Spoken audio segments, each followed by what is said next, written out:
نحمده ونصلي ونسلم على رسوله النبي الكريم الأمين أما بعد فأعوذ بالله من الشيطان الرجيم بسم الله الرحمن الرحيم والله يحب المطهرين صدق الله العظيم وصدق رسوله النبي الكريم الأمين قال الله تبارك وتعالى في شان حبيبه في الكلام المجيد والفرقان الحميد إن الله وملائكته يصلون على النبي يا أيها الذين آمنوا صلوا عليه وسلموا تسليما الصلاة والسلام عليك سيدي يا رسول الله وعلى آلك وأصحابك سيدي يا حبيب الله الصلاة والسلام عليك سيدي يا مكين قلوب المؤمنين وعلى آلك وأصحابك سيدي يا راحة العاشقين معزز ناظرین و سامعین السلام علیکم ورحمۃ اللہ تعالی وبرکاتہ۔ بحمد اللہ تعالی ہم نے گزشتہ ویڈیو میں طہارت کے بیان میں نجاست غلیظہ کی تعریف اور اس کے چند احکام کو بیان کیا۔ ہم نے اس کا ایک حصہ بیان کیا نجاست غلیظہ جس کا تعلق انسانی جسم کے ساتھ ہے، اس کی چند چیزیں ہم نے بیان کی۔ اب ہم انشاءاللہ العزیز اس ویڈیو میں نجاست غلیظہ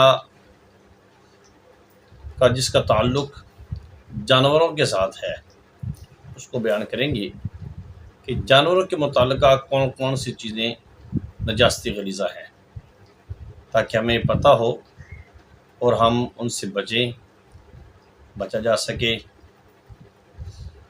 جانوروں کے اندر پہلے یہ ہمیں بغور سمجھنا ہوگا کہ جانوروں کی دو قسمیں ہیں، ایک معقول اللحم ہوتے ہیں، ایک غیر معقول اللحم ہوتے ہیں۔ معقول اللحم ان جانوروں کہتے ہیں جن کا گوشت کھانا حلال ہے، اور غیر معقول اللحم ان جانوروں کہتے ہیں جن کا گوشت کھانا حلال نہیں ہوتا، یعنی کہ سادی سی زبان میں اگر سمجھا جائے تو یوں کہتے ہیں کہ حلال جانور اور حرام جانور۔ حلال جانور ان کا پیشاب ان کا پخانہ، اور حرام جانور ان کا پیشاب اور پخانہ۔ ان دونوں قسم کے جانوروں کے دونوں چیزیں پیشاب اور پخانہ کے علیحدہ علیحدہ احکام ہیں۔ بغور سمجھ لیجیے، خلاصتاً میں عرض کرتا ہوں تاکہ بات اچھی طریقے سے ذہن نشین ہو جائے۔ حرام جانور جو ہوتے ہیں ان کا پیشاب اور پخانہ یہ دونوں نجاست غلیظہ ہوتے ہیں۔ حرام جانور جن کا گوشت نہیں کھایا جاتا، ان کا پیشاب اور پخانہ دونوں نجاست غلیظہ ہوتے ہیں۔ مثال کے طور پہ کتا ہے، شیر ہے، بھیڑیا ہے، جتنے بھی حرام جانور ہیں جن کا گوشت نہیں کھایا جاتا، ان کا پیشاب اور پخانہ دونوں نجاست غلیظہ ہوتے ہیں۔ حلال جو جانور ہوتے ہیں ان کا جو پیشاب ہوتا ہے یہ نجاست غلیظہ نہیں ہوتا، بلکہ ان کا صرف پخانہ نجاست غلیظہ ہوتا ہے۔ اب ہم صرف اس کی پہچان کرا رہے ہیں، آگے جا کے انشاءاللہ العزیز ہم نجاست غلیظہ اور خفیفہ کا حکم بیان کریں گے۔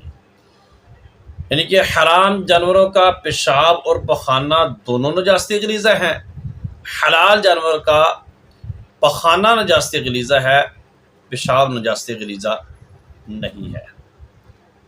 یہ ہے اس کے پیشاب اور پخانے کا حکم۔ پھر سمجھ لیجئے کہ حرام جانور کے پیشاب اور پخانہ دونوں نجاست غلیظہ ہیں، حلال جانور کا پیشاب نجاست غلیظہ نہیں ہے، بلکہ اس کو نجاست خفیفہ میں شمار کیا جاتا ہے۔ حلال جانور کا پخانہ نجاست غلیظہ ہے۔